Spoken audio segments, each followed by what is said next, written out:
Final boss battle, Season 7, Escanor. I will be taking a hard pass. But before I get to that, I have a pro tip and a little bit of positive news. First, the pro tip. For the Holy War Festival Part 1, there are special missions.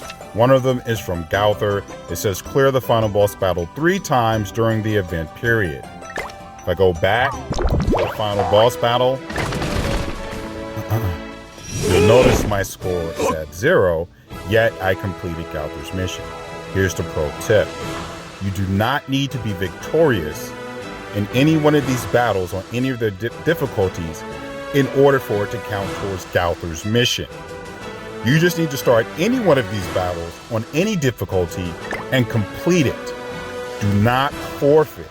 You have to complete it, even if that means you're going to fail or you're going to lose.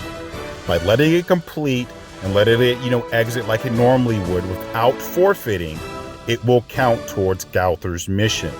So that's the pro tip. Here's a little bit of here's the positive news.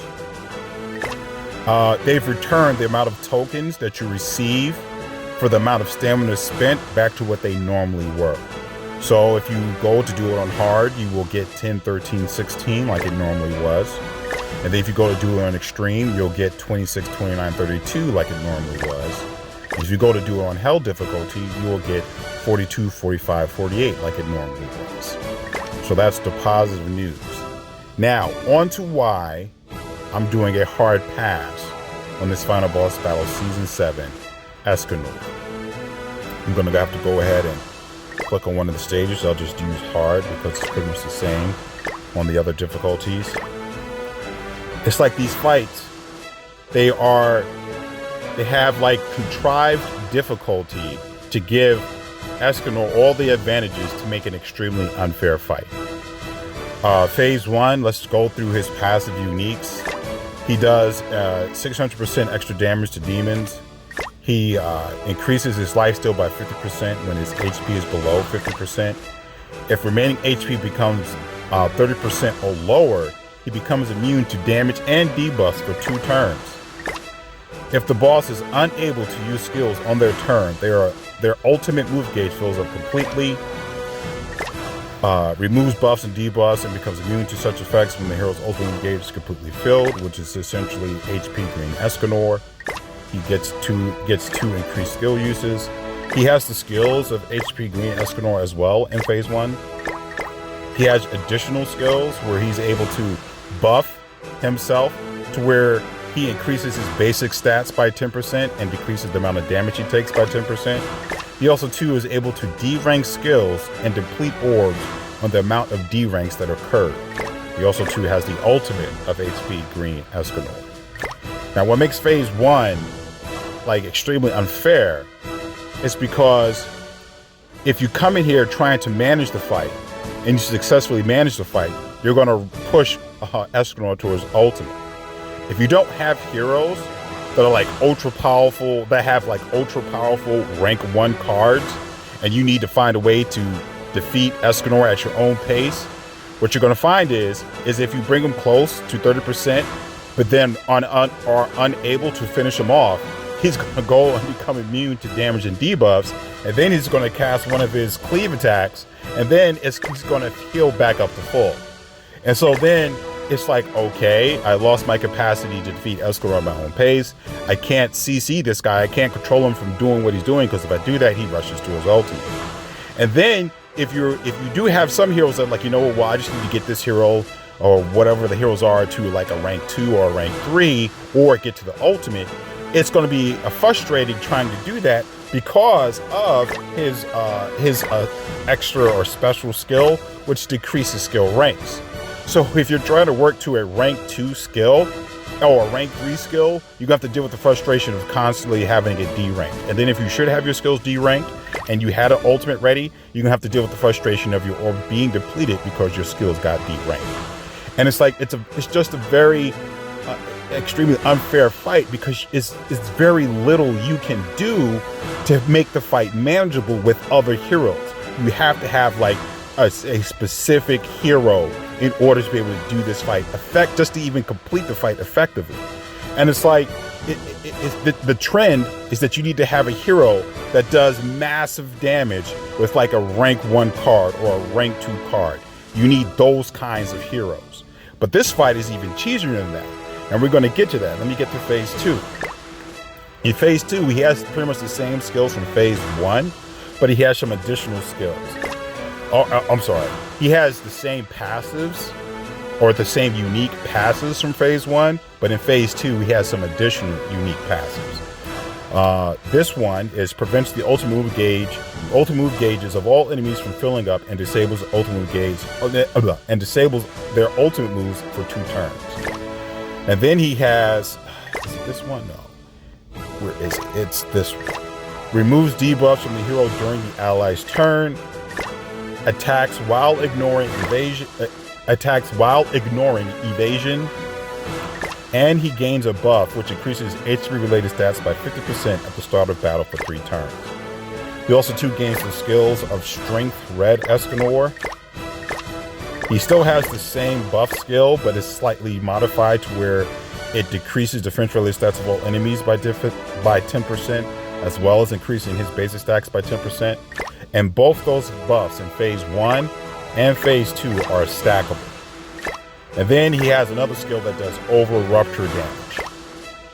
He has the ultimate of Red Strength Escanor. So if you manage to come out of phase 1 and you actually have orbs, or you're about to get you just need like 1 or 2 more orbs to get to your ultimate, or you actually have your ultimate ready, it's like you can't do anything with it for 2 turns.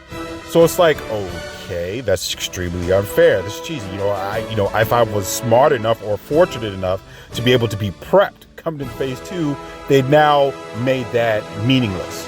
So now you get into phase 2, you're forced to simply sit there and tank hits from Escanor.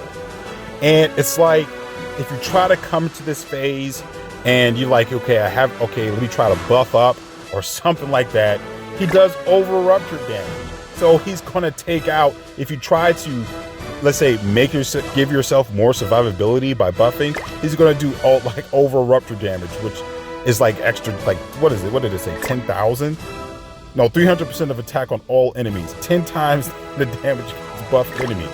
So he's going to do 10 times what he would normally do if you try to come in there buffed. So you just basically have to have heroes who have survivability without buffs and can do massive damage with rank 1 or rank 2 skills in order to be able to defeat this final boss. But this is the trend for all of their in-game content, all their in-game battles. You have to have ultra defensively strong heroes as well as ultra powerfully strong heroes with rank 1 skills that have the capacity to defeat the boss. And it's just a contrived difficulty.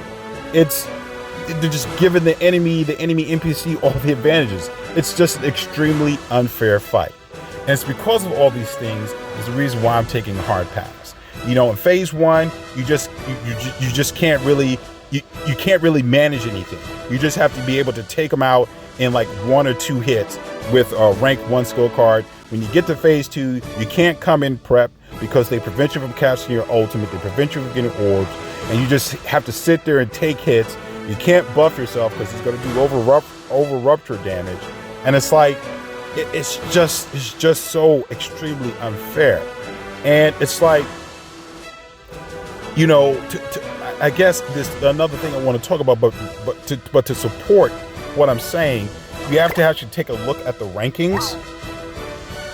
If you go to the rankings and you take a look, there are some people here who I'm assuming are hackers because they have 30,000 score, whereas everyone else who's like tightly coupled together have like nearly 21,000 less in score. So I won't like talk about those. But for all the other people, and these are whales, all the other people who have like very closely coupled scores, these are whales. It's like they're all using the same team, and it's a very cheesy team.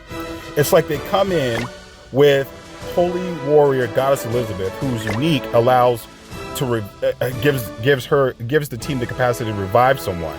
And then they also too come in with Laskala of Faith, Elite Demon, who also too with her unique has the capacity to revive someone.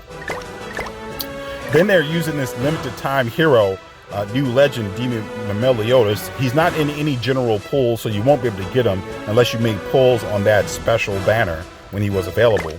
And then they are using an R-rank hero who does reflect damage. I'm not quite sure. His reflect is only 10%, so it's not stellar.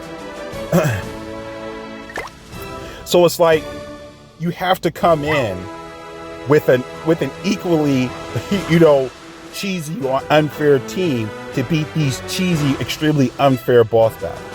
And these teams that you have to form are comprised of heroes that most people won't own or haven't made draws to pull. Or some of them are just limited time draws that you can't get normally. So you can't just like, oh, well, let me just go make some draws on the general pool and no, you can't get them. You can only get them when those banners are available or when they put them on other banners. And that part is bullcrap.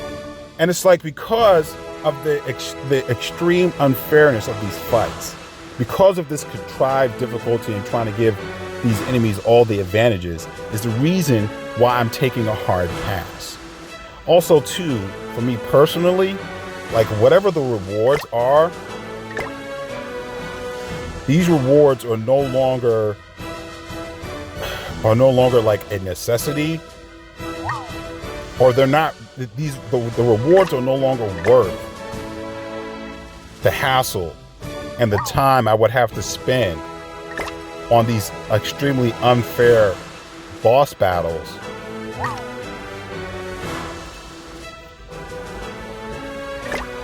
Whatever may be in the final boss battle season shop, again, these rewards and the materials and diamonds, it's just not worth the time and the hassle I have to spend on these extremely unfair boss battles.